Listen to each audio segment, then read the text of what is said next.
Air signs, tignan natin ano po ang mensahe para sa iyo ngayong araw. Keep in mind po na ito ay general reading lamang, so hindi po lahat ay makaka-relate.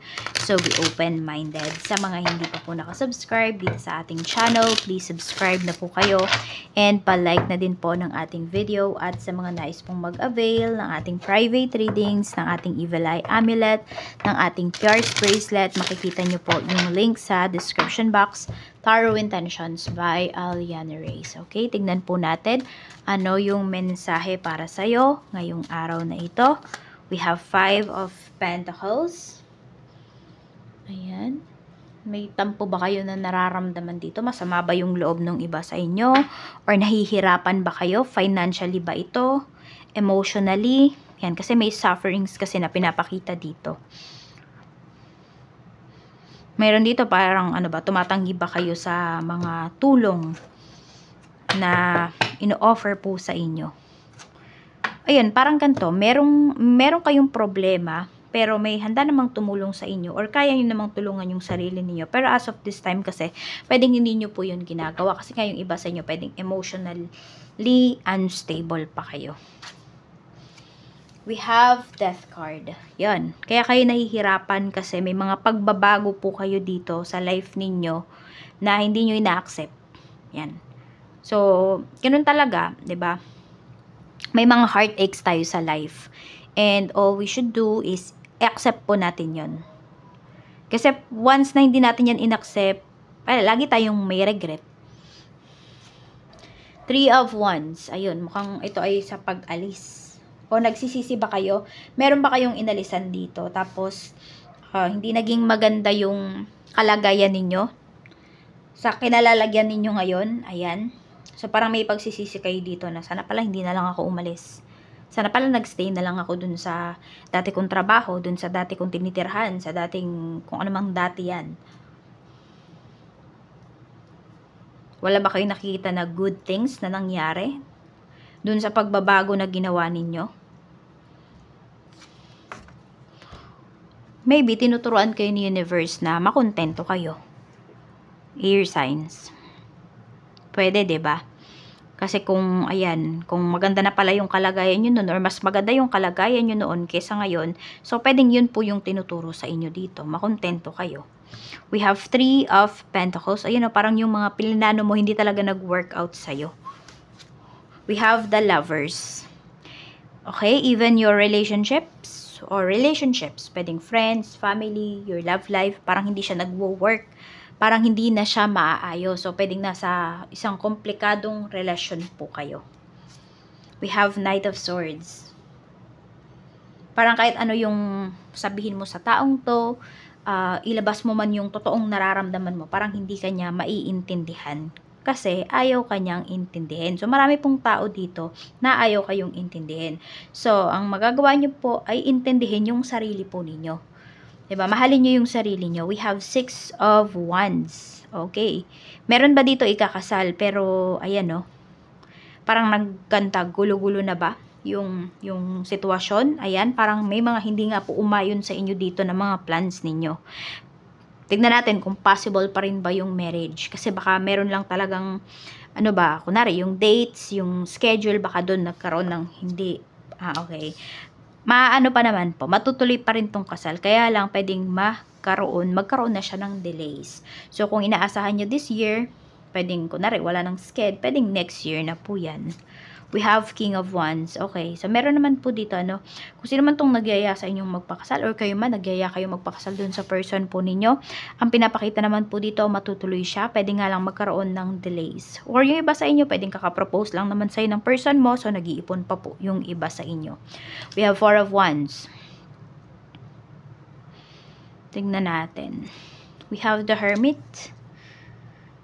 So, family first, yun yung nakikita ko dito. We have Queen of Cups. Meron talaga, ano, meron po dito, tinatry ayusin yung family. Pero merong isang tao, ayaw makipag-cooperate. Siguro napagod na, ganyan. Kunwari, yung babae. Kung ikaw yung babaeng asawa dito, or ikaw yung babaeng karelasyon, parang napagod ka na. No, yan o. Parang ayaw mo nang magbigay ng second chance. towards dito sa asawa mo. Or towards dito sa karelasyon mo. Parang hindi ka na naniniwala dun sa mga pangako niya na mga napako naman. Tignan natin ano pa yung mensahe. We have the world. Okay. Meron tayo ditong 7 of Cups. At meron tayo ditong the Tower. Yan. Dito naman may mabilis na pagbabago. So, ayun nga po, kung meron ditong mga ino-offer sa'yo, try mong i-consider. Air signs. Kasi, pwedeng yan po yung makapagpabago ng life mo. Ayan o, kung marami ka ditong gustong i-pursue, marami ka ditong mga goals, ayan, pwedeng matupad po siya o bago matapos ang taon. As in, ganung kabilis. In a short span of ilang months yan? 3 months? Yung iba sa inyo? Or 4 months pala, pwede siyang mangyari. Kaya ayan, kung may mga opportunities po na lumalapit sa inyo, huwag nyong tanggihan. Diba? Try mong i-consider, magtanong ka, ano ba yung mabe-benefit mo doon? Or ano ba yan? Ano bang opportunity yan? Tingnan natin, ano pa yung mensahe para sa'yo. Ayan, meron naman ako nakikita dito, makulit talaga. May ipopurso at may ipopurso. Pwedeng kayo yan, air signs, ano man tong pinupurso ninyo. Ano ba to, exam ba to? Yung iba sa inyo, magre-retake ba kayo? Meron dito, yung visa po ninyo. Ayan, another interview na naman kasi di kayo nakapasa nung una. Basta ayan, hindi kayo titigil dito parang hanggat hindi nyo nakukuha yung goal ninyo. Tignan natin. Sige, tignan natin ha kung makukuha mo na ba yan this time sa pagte-take mo, sa interview mo. 5 of Swords, medyo hindi pa rin. Medyo alanganin pa rin. Ayan. Mukhang hindi pa umaayon sa inyo yung mga kaganapan. Air signs. Oo. Pero, nasa sa inyo pa rin yan na lalo na kung yung exam ba na ite-take ninyo. Doon naman sa sa pag-interview sa inyo, baka matapat kayo na moody yung tao na na mag-i-interview sa inyo, meron siyang personal problem. So, alam mo yun, sinasama niya sa trabaho. Kaya pagdasal nyo na yung mag-i-interview sa inyo, napakagaan ng energy niya.